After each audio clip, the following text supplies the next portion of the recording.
Welcome to the Heart of CIRS podcast. I'm your hostess, Melanie Joy Pensak, here to share heartfelt conversations with folks recovering from CIRS and with those special people serving the CIRS community. The podcast was created to help bring awareness to the physical, emotional, and mental experiences of folks navigating CIRS day to day. The world needs to know what CIRS folks go through for deeper empathy and understanding. Through stories and vulnerability, we can help the world understand the winding journey of CIRS recovery. Thank you for being here to open your mind and to open your heart.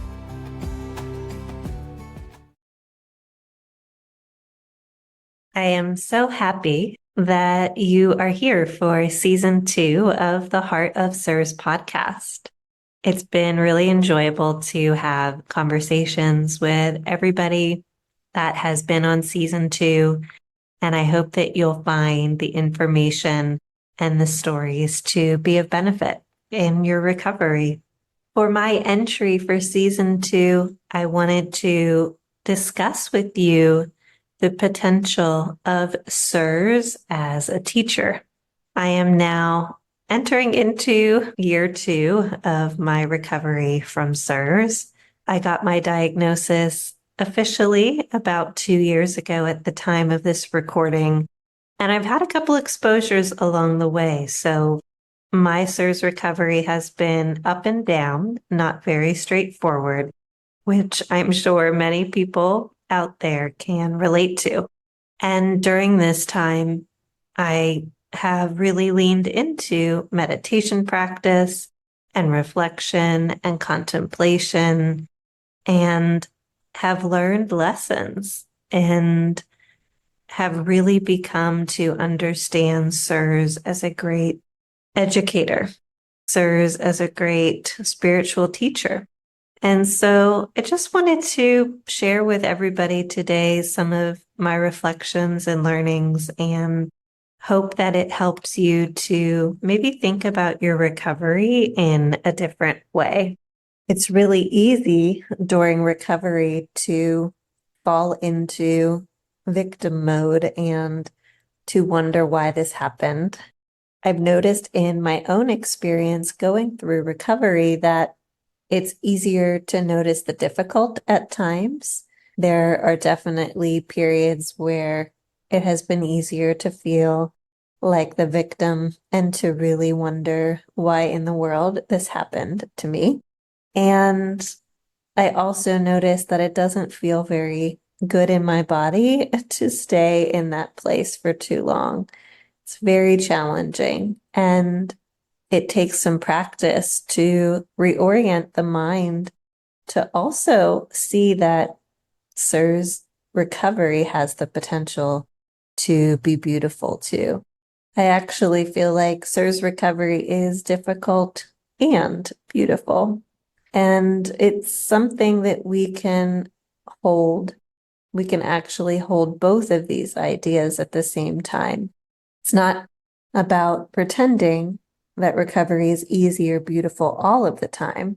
And it's not about ignoring the difficult periods of recovery.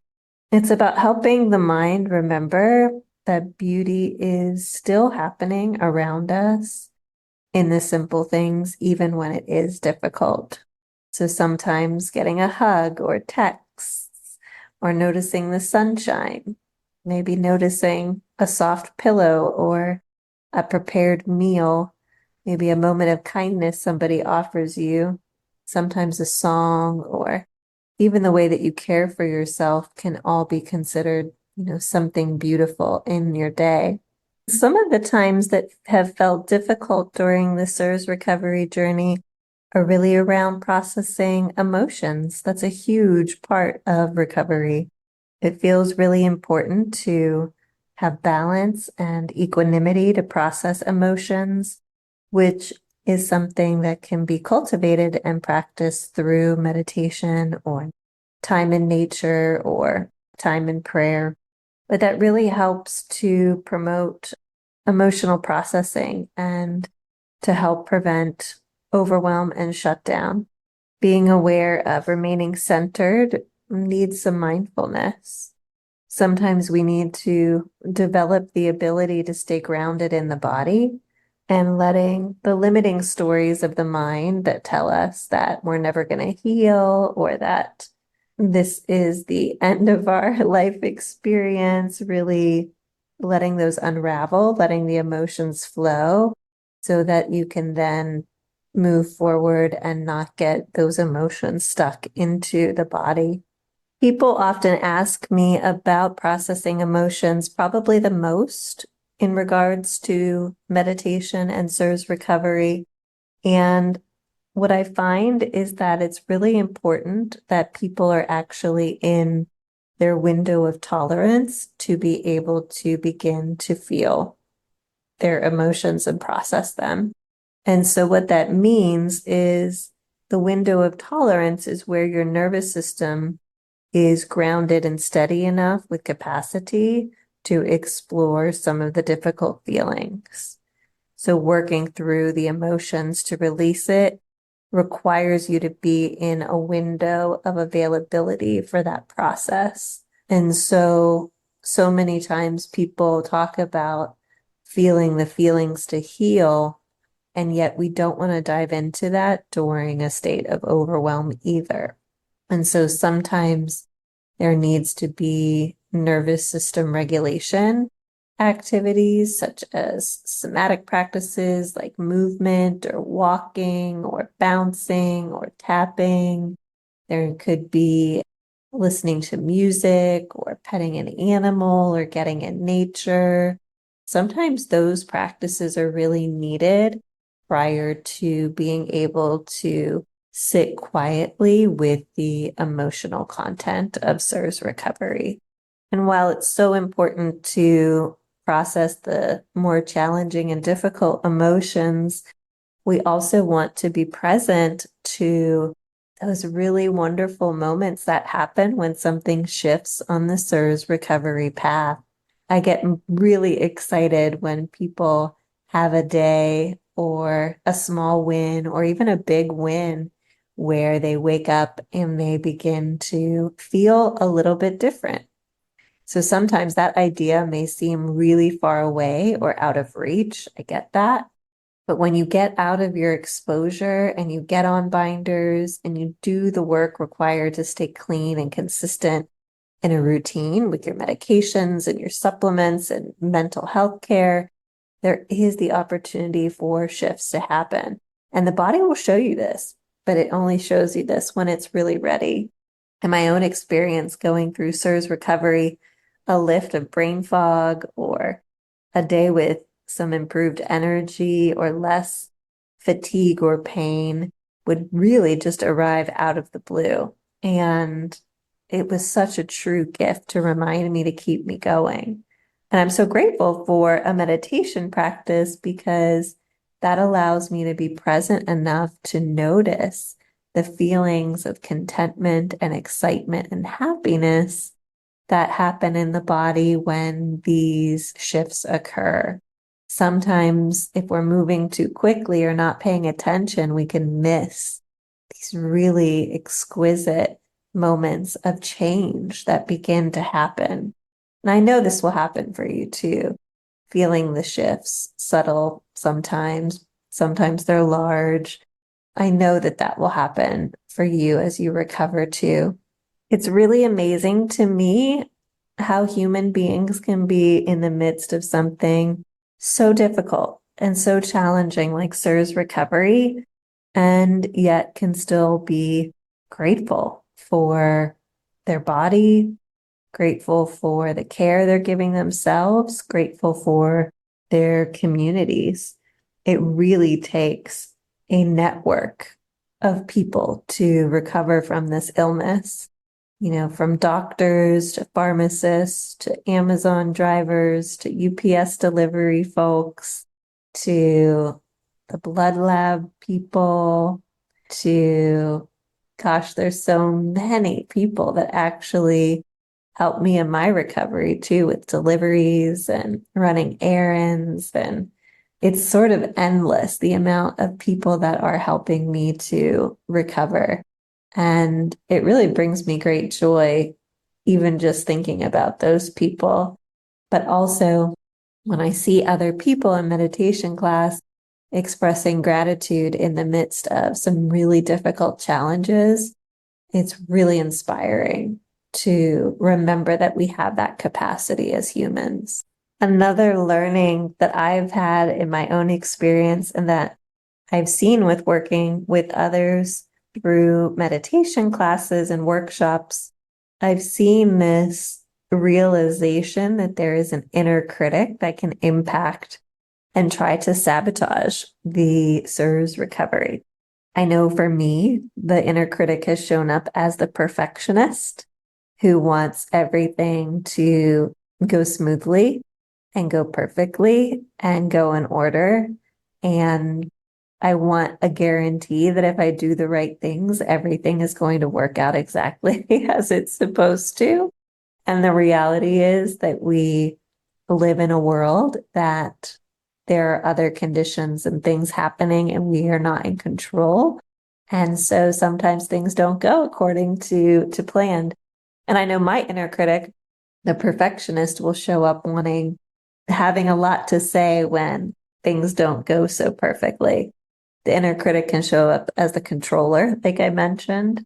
The inner critic can show up as the defiant one that doesn't want to listen to practitioners or recommendations, can show up as the doubter or the drama queen. These are the parts of the mind that they challenge what's happening and they critique what's going on. They may say things like, I'll never heal, or this process isn't real. They should do it this way, or I'm so alone. No one cares about me. You're stupid. You brought this on yourself. Why did you do that? Those are all voices of the inner critic. And it's really painful. The inner critic can be tough. When we learn to see it, though, we can challenge it, we can ignore it, and defeat its cruel tone so that we have more energy to focus on our CIRS recovery. Meditation is really powerful because when we sit and want to get quiet and go inward, we often begin to see what the inner critic is screaming or saying. And then we can begin to unhook from all of those challenging statements, which leaves a lot more space to be open to the possibility of a recovery in its own time. CIRS recovery at some point for me started to feel almost sacred. It started to feel like this place where I was allowing myself permission to go slower than usual and to really take care of myself mentally, physically, emotionally, and spiritually, remembering to practice gratitude and connecting to nature and just allowing the noise of the outside world to drift away. The voices of people who were non-supportive, the activities I was participating in that maybe they weren't most beneficial for me. You know, when you begin to strip away all the things that maybe aren't well suited for you, what's left is sort of this sacred space where you can really feel into and develop your truer, more freer self. And when there are all these other pieces of life stripped away, the no longer needing to run errands or endlessly book the calendar with events, you really slow down, you start to appreciate what you really love. You know, for some people, that their creativity, their art, their music, their animals, nature, friends, and family. It becomes the recovery bubble becomes sacred if you really allow yourself to release what's no longer serving your life. I know for me, my life has become so simple, and I really appreciate like a morning routine that is slow. So waking up without an alarm clock, and allowing my body to wake up when it wants to is such a gift. I actually had to set my alarm for the first time in like 3 years the other day, and it felt like such a foreign experience, and it gave me some anxiety because I literally have had the ability to be able to sleep in because I don't work in the same capacity because of this illness. I start my days much later. But yeah, the morning routine, being able to wake up and then meditate and see the sunrise, listen to some soft music, make my first morning meal, connect with my spiritual side. And that all feels so special. I would not have been able to slow down my mornings if it weren't for this illness. And it really does set up the rest of the day for more flow and possibility of having a more peaceful experience. Even when the challenging things come, when I go through that slow morning routine, I'm more capable of handling the challenges with ease. CIRS is also a reminder of the changing nature of the body and of life. If we really pay attention and we start to see how the body changes as we go through the protocol, it's a reminder that the difficulties don't last forever. Sometimes recovery can feel like a dark night that's never ending. And I find that tuning into the natural world, the sunrise in the morning or the sunset, helps me to remember that things do change and dark times are natural, but that the light does return. Change is natural and it's inevitable. Noticing change in meditation through the breath and the body also has really been a good reminder for me that even though I can't see what's happening inside the body, changes are going on, and that I can trust that the body is doing what it needs to do to help with recovery. The theme of love has really come up a lot for me during recovery. I've really seen where I'm not loving myself in recovery because it feels so painful when I'm wishing that the body would do something differently or wishing that I had the ability to be outside the way that I used to be or participate in the world like I used to be. It really hurts and it shows me where I'm not really accepting and loving myself for where I am in that moment. And I've also seen where I haven't been so loving to others, when I get really hurt or frustrated by others' responses to my illness. And it is a true practice to learn to, you don't have to like what people are saying, but you can still love them, even if it's from a distance. And you can let people sort of have their own lives and beliefs and prioritize your own peace of mind and heart. I've definitely been on the receiving end of insensitive comments from people during CIRS recovery. And, it takes a lot to remember that people really don't mean to make us feel bad, but hurt feelings still happen because during CIRS recovery, we're extra vulnerable and moody and sensitive. Really, with the illness and the inflammation, it makes us less tolerant of insensitivities. The nonchalant comments about energy level or ways to fix things. The people that say, go just do yoga or infrared sauna, or the people that don't understand the steady timeline of recovery. Oh, it can really sometimes feel anger or feel like a stab in the heart, to be honest. I'm glad I have a mindfulness practice because it's helped me to make a choice on how to respond during those moments. And, can we honor what needs to be said, standing up for ourselves and teaching, and do it with a way to preserve the relationship? Reacting in anger can harm a relationship and zap our own precious energy. In the Buddhist texts, there are questions to consider about verbal communication. How can we hold boundaries and teach, if appropriate, and do so kindly without the intent of hurting another. How can I respond and continue to keep that conversation open? The Buddha also said, every morning we are born again. What we do today is what matters most. And that is one of my most favorite quotes that's helped me through recovery. Every morning we're born again. What we do today is what matters most. It reminds me each day, am I going to move through the day through a lens of fear or through a lens of faith?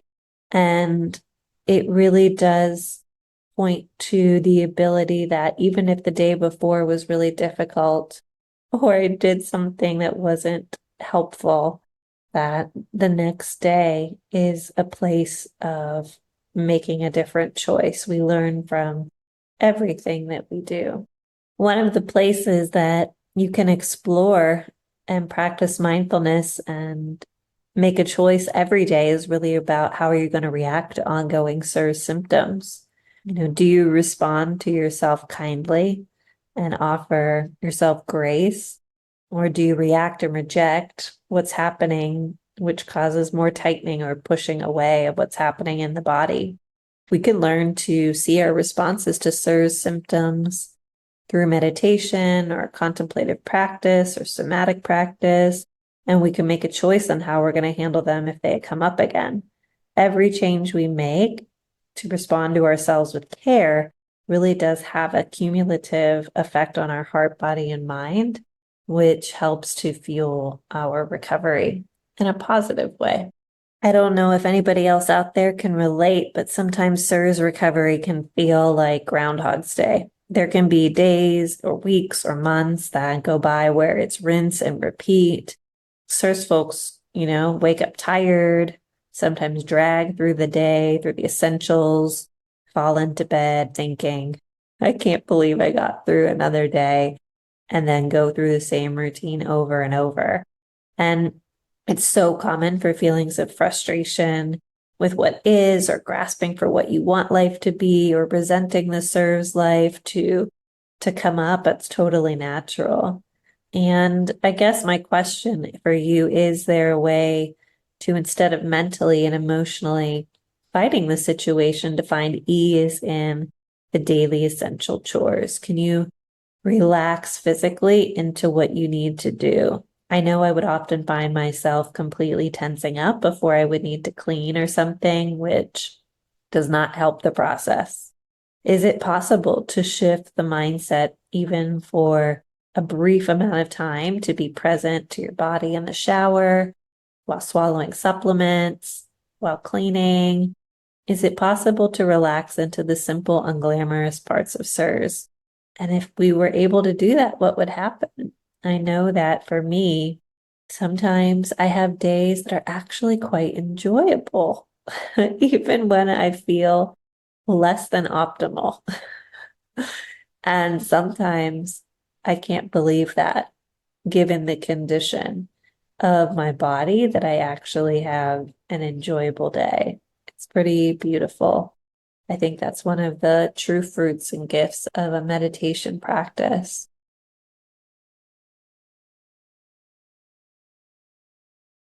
Another one of the lessons from CIRS that comes up is it is a teacher in a way that it teaches us how we respond to fear. And it really shows us what we are fearful of.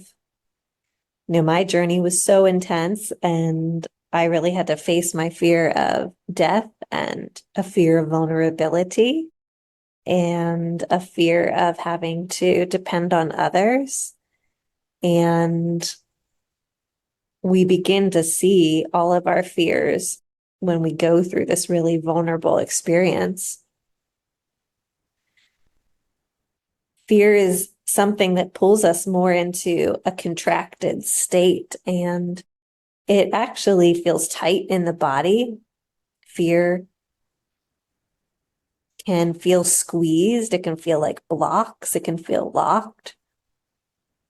And actually, CIRS, if we pay attention to the fear when we are going through the CIRS experience, we can then start to work with the fear and to change our body reaction when we start to notice that maybe our forehead gets tight, or our stomach or chest or throat gets closed up, or if we feel physically stuck or like we're being pulled into a spiral. When we start to know those sensations of fear, we can then find a way to respond to it that's more beneficial than getting stuck into a spiral of thought and emotion.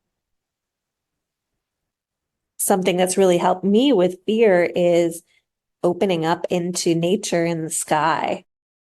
Where I live, I can see the sky very clearly, and just gazing out at the clouds and the birds and the wideness of the sky helps to remind me that there is more to life than the fear, and the fear is small and it actually can dissolve into the sky because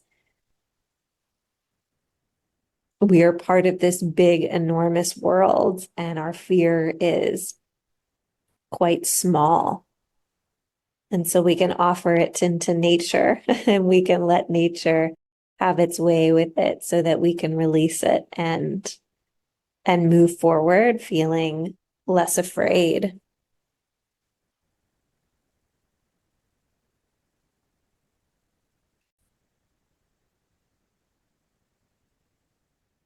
I speak about the lessons that I've learned and the lessons I've seen other people go through in their recovery through the lens of meditation and mindfulness, because that's the viewpoint of my life. And I know not everybody processes their life or goes through life in that way, but it does feel important for me to share that with you to help maybe open up the possibility of what this recovery can be, how this illness can maybe be your teacher.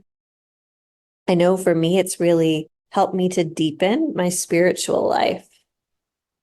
It's helped me to feel deeply connected to inner peace, to my truest wishes and needs. It's helped me to connect to nature and to world and people around me in a different way. Spirituality for me means not running from the difficulties and challenges, and instead really running towards them, trusting that, something mysterious is holding me in love and helping me to develop a deeper understanding of life. The CIRS experience has truly helped me to feel more alive as a human because of the emotions and the ups and downs. It's helped me to really remember my human nature and a deep connection to something much bigger than me. Spiritual life, though, looks different for each and every single one of us. There are so many different doorways that people can begin to think about life differently through. CIRS and illness is one of them, but divorces and deaths, adoptions, marriages, relationships, birth, moving, these are all things that can be doorways into a deeper life. And so I leave you with this: is CIRS a teacher for you? How has CIRS opened you up to maybe a deeper way of being in the world? What lessons have you learned or are you learning? How has compassion and kindness and love shown up in unexpected ways on your journey? And maybe how do you connect to the world differently now?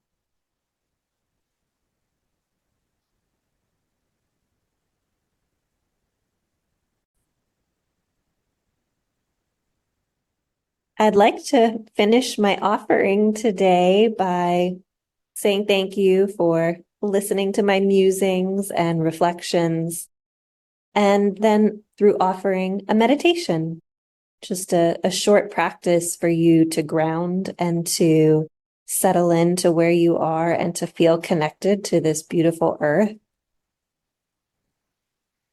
So unless you're driving, you might want to just pause and get into a comfortable position for your body and just really letting everything that I've said and shared just sort of float away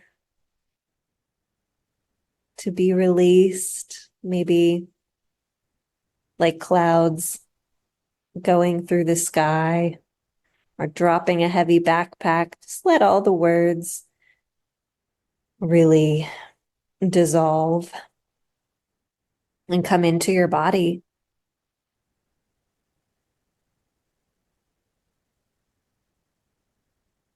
And notice where your body is making contact with the land and with the earth and the floor or the bed or the sofa.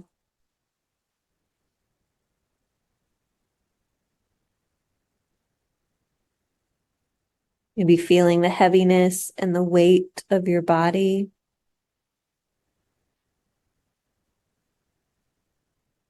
Allowing your eyes to close.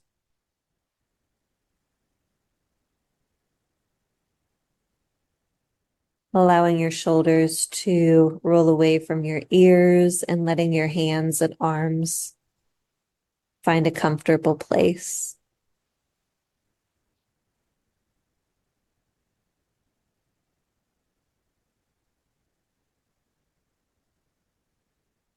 And remember that your body is breathing and sensing into the breath.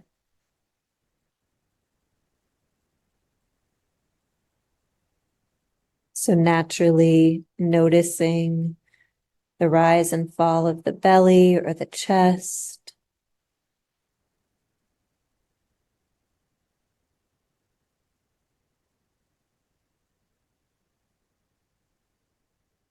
And letting your attention remain on the feeling of heaviness in the lower part of the body and the breath. And every time the mind wants to get busy, just come back to sensing the body and breath.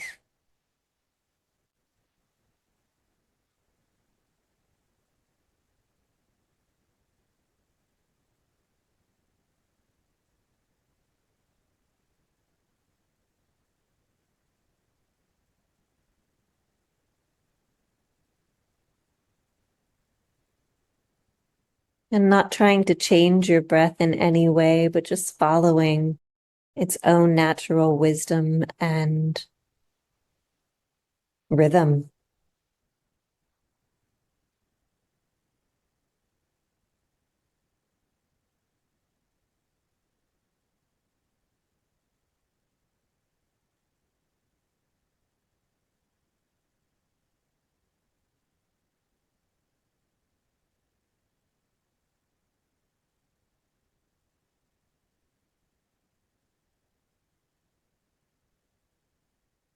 And maybe placing a hand or two on the heart and just sensing into what is present in the emotional life.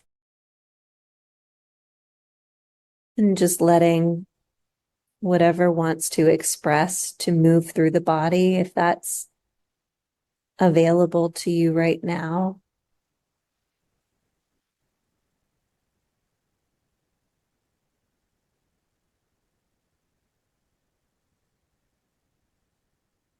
Letting any tears flow or smiles to come, or a sense of peace or contentment or hopeful optimism maybe, or maybe grief. Letting whatever needs to be recognized to be acknowledged.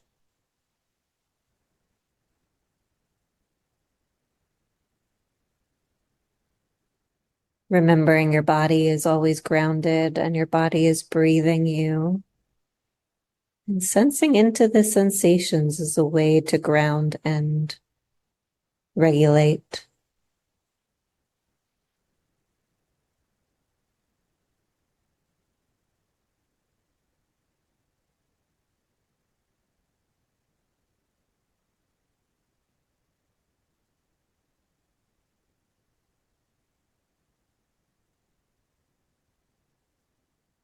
And then maybe dropping the seed into your heart. What is CIRS teaching me? Maybe the answer will come right away, or maybe it will be something that you live into through your recovery.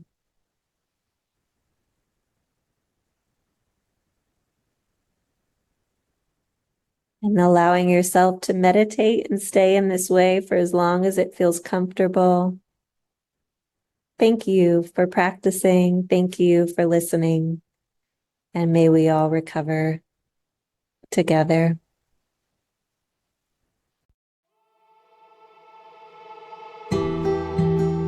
Thank you for listening and for your kind attention. To keep in touch, follow the Heart of CIRS podcast on Instagram. You can visit melaniepensak.com/the Heart of CIRS to donate. Your generosity helps to keep this podcast growing. May the awareness of CIRS spread far and wide, helping to change millions of lives for the better.